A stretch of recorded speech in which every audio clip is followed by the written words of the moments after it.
Welcome to Chapter 10, Highlights of the Immune and Lymphatic Systems. Our theory objectives are to describe the body's innate or natural immune response, compare and contrast the characteristics of innate and acquired immunity, describe the role of the lymphatic system in the immune response, identify the various ways in which immunity to disease occurs. Also, analyze the factors that interfere with normal immune response, explain the role of immunizations in relation to immunity, compare and contrast the responsibilities of different members of the healthcare team in preventing infection and immunocompromised patients. Also, we have clinical practice objectives to identify assessments that indicate immune system function, describe precautions to be taken for patients with an impaired immune system, and evaluating your patient's risk for infection during a clinical experience. When we start at the anatomy and physiology of the immune and lymphatic systems, we are looking at bone marrow, the thymus gland, lymph system, nodes, vessels, and fluids, and how they move around the body, tonsils, and spleen. We also are looking at Peyer's patches, which is lymph tissues in the small bowel, which fights against ingested threats. Some of the age-related differences in function. We have to look carefully at the very young and the very old, especially skin and respiratory system differences.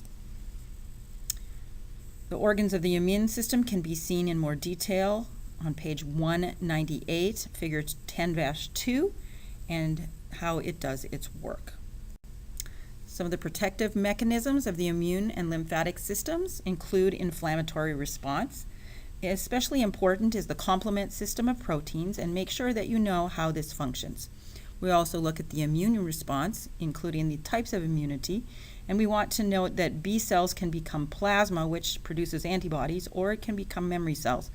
We do have the primary humoral response and the secondary cellular response, and then immunity against disease. We have innate or natural immunity, which is present at birth, and we notice that the things that humans are immune against are different from those that are spread through other organisms or species. Acquired immunity could be passive natural, like from mom to baby, passive artificial, which would be like immune globulin from blood serum to boost the immune system, or it could be active artificial, which would be like vaccines that would be grown in a lab. A couple of diagrams to help you note the action of the immune response against foreign invaders. This is figure 10-3 on page 201. And I want you to note on this one that the B cells divide and form plasma cells, which produce antibodies, and then some B and T cells become memory cells, which quickly mount a defense if the same foreign invader attacks again. The humoral or antibody-mediated immunity is, for your information, on page 202, figure 10-4. Make sure you understand how that works. Cell-mediated immunity, figure 10-5 on page 204. And you'll notice that the T cell can produce killer T cells, helper T cells, suppressor T cells, and also memory T cells. Here is a closer picture or diagram of immunity, and you'll notice that the genetic or inborn is one kind, and then acquired branches out into a number of different things. You can see this closer on figure 10-6 on page 204. Immune and lymphatic system disorders. Iatrogenic immune alterations are of some concern. Physiological changes of aging have some concerns. Alcohol, amazingly enough, can affect the production of antibodies and impair function, and that is really important to note. Autoimmune disorders are also under this classification. In order to maintain a healthy immune system, you want to make sure you're eating right and getting enough rest and exercising. Frequently skipping meals, eating unhealthy meals, sleeping too little, or not exercising weakens the immune system and makes people more susceptible to pathogens. Immunizations are a proven way to decrease illness for individuals and the spread of diseases in communities. We do want to make sure that we check the CDC for the most current information at all times. Influenza is an annual vaccine. Tetanus comes in different combos, and it is advised every 10 years. And back to influenza for a moment, it is especially encouraged among healthcare workers to prevent the spread of disease. Some religious and cultural practices forbid immunization, so make sure that your communication is therapeutic, especially with parents who have different beliefs than yours. You don't want people to feel uncomfortable if you are talking about them immunizing their children and they are not, that is not their belief. Comparison of primary and secondary immune response can be seen on figure 10-7 on page 207. You notice how much more of a response comes to the second exposure to the antigen. Skin testing is one of the most commonly used techniques to measure the immunity and identify people who may have a dormant infectious disease.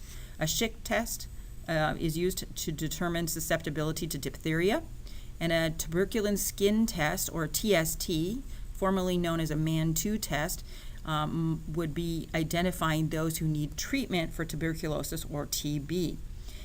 If people generally have a positive response to their first skin test, they are not usually given a second injection. They normally look at other ways to determine whether the TB is active or not. More information can be found on the MAN2 test in Chapter 15. Other skin testing may also be done to identify allergens. A scratch test, also called a prick test or a puncture test, is available. Intradermal injection of allergens and patches containing allergens see what kind of a response the skin has. Inflammation and itching identify allergens that provoke the immune system. Lymph nodes may be swollen and painful during this response. Some lab tests on blood and serum give important information regarding the status of the immune system. Make sure that you are familiar with the CBC normal ranges. Differential blood testing to determine if antibodies or disease or condition are present. Make sure that you are also aware of immunoglobulin normals and complement assays. Table 10-3 on page 209 and 210 will assist you with these pieces of information. Imaging studies, some of the things that we look at, immunoscintigraphy is a nuclear medicine imaging procedure in which antibodies are labeled with radioactive isotope are injected into the bloodstream, and primarily we use this technique for identification of neoplasms as well as locating and confirming areas of infection such as osteomyelitis. Current research is investigating techniques for tagging other kinds of cellular components of the immune system with radioactive substances that can be visualized with nuclear medicine equipment. Also, the isotope emits gamma rays that can be detected, and computers can then construct a picture of the sites in the body where the antibody accumulates. Other than that, computed tomography, CT, or MRI, or also PET can all be used to evaluate the thymus gland and other tissue structures of the immune system. In terms of planning, we want to plan to protect from infection, improve health status, and maintain a high degree of wellness to promote optimal function. It's important when implementing things that we have meticulous adherence to standard precautions, including appropriate hand hygiene. If you only don't wash once, you've already put everybody at risk that you take care of, plus yourself. Make sure that you implement protective isolation correctly, promote balanced, adequate nutrition, and allow for rest periods. And then to evaluate, determine whether expected outcomes are being met, we want to gather follow-up data, evaluate the effectiveness of nursing and medical interventions.